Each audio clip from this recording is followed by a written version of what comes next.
Hi, it's Timothy Ross here. Just reading Investment Executive mid-October magazine, and came across this really neat little story, and it had to do with change, and I believe that there's many things that need to change right now. Perhaps there always has been. Actually, there has always been a need for some change. I'll read some of the highlights of the article. It was put out. It's a promotional piece from Mackenzie Investments. It is a paid advertisement. Interesting. Makes sense. Anyway, it's a nice little story about Ying. She is one of the women at Mackenzie Investments, and she's talking about leadership and life lessons that she's learned. And Ying is the head of China at Mackenzie Investments. And the article goes on that she's heard a lot of no's. You can't a lot in her life, but she decided early on not to let negativity stop her from pursuing her dreams. And here's her story.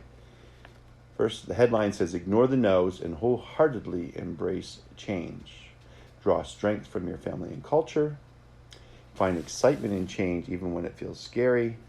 And a note that we have more commonality than differences when we're talking about other people.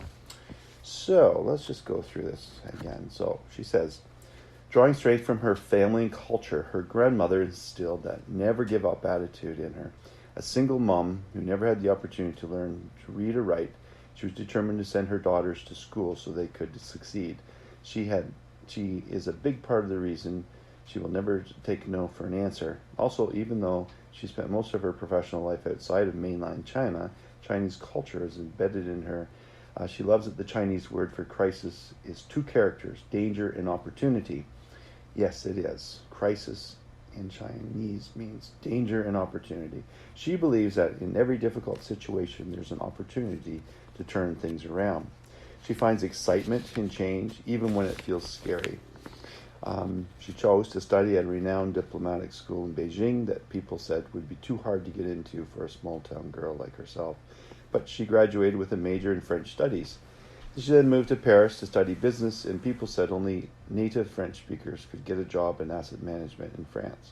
But she found work as an internal auditor and was the first Asian person hired by her previous firm back in 1998. She became interested in portfolio management, and people said it was too difficult as there were very few opportunities.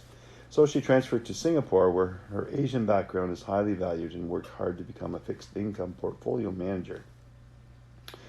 So fixed income, for those reading this, would probably look at bonds are considered fixed income as an example. Basically, you're selling, basically loaning money.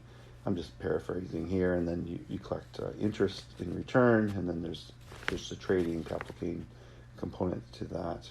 So anyway, she became a fixed income portfolio manager. Then she had a chance to move to Hong Kong to lead the firm's Asian client service team, and people said she couldn't transition from looking at Bloomberg every day to interacting with people. But she discovered that she did enjoy being a people person and interacting with clients of diverse backgrounds. And after spending 19 years with her previous firm and successfully setting up his China office, she surprised everyone and left her comfort zone again to join Mackenzie. She's been able to ignore the no's and wholeheartedly embrace change over 23 years of her career. She loves the entrepreneurship and intellectual challenges associated with change and experienced tremendous growth going through each and every one of her career transitions. The headline, we have more commonality than differences. So she's been a foreigner for so much of her career, but she's never felt like an outsider in any part of the world, as she's always found so much similarity in different cultures. However, it's true that whenever you change roles in countries, you have to start from zero and reinvent yourself. Even moving back to Beijing 9 years ago, she was considered a foreigner because she had been away so long. But she made it her home again.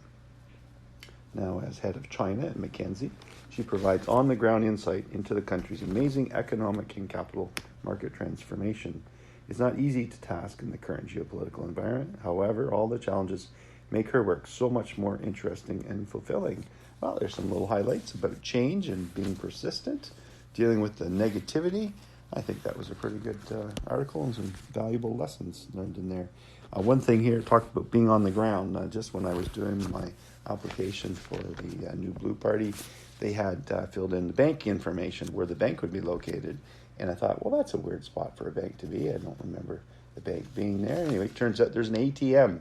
CIBC has an ATM at Pioneer Gas, and not being from the area, they didn't realize that was not where the branch was. So I was able to correct that, being on the ground, being local. Change. People are going to want to make a change, but they're going to be afraid to make the change because they're going to be afraid that maybe the other party gets in, even though they dislike the current party that's in power, local here in Ontario. They will still have this perception that a change would be dangerous because they feel more strongly against one than the other. But so anyway, we just want to encourage people to recognize that there is opportunity in change, and that vote splitting, all that sort of stuff, is not relevant. You need to vote your convictions, vote your conscience, vote for what's right. Don't vote for power. Vote for what's in your heart. And I think that will make all the difference. And if enough people recognize that and make the change and face it, then we can be in the power. We can have the influence that we want to. And so I think that's very important. Some good lessons here on change, how to persist, and how to find excitement in change, even when it feels scary. Because honestly, whenever there is change, it's scary.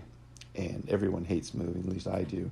But we have to embrace that. It's an opportunity to do a few things better, do things right, and improve our lives. So thanks for tuning in.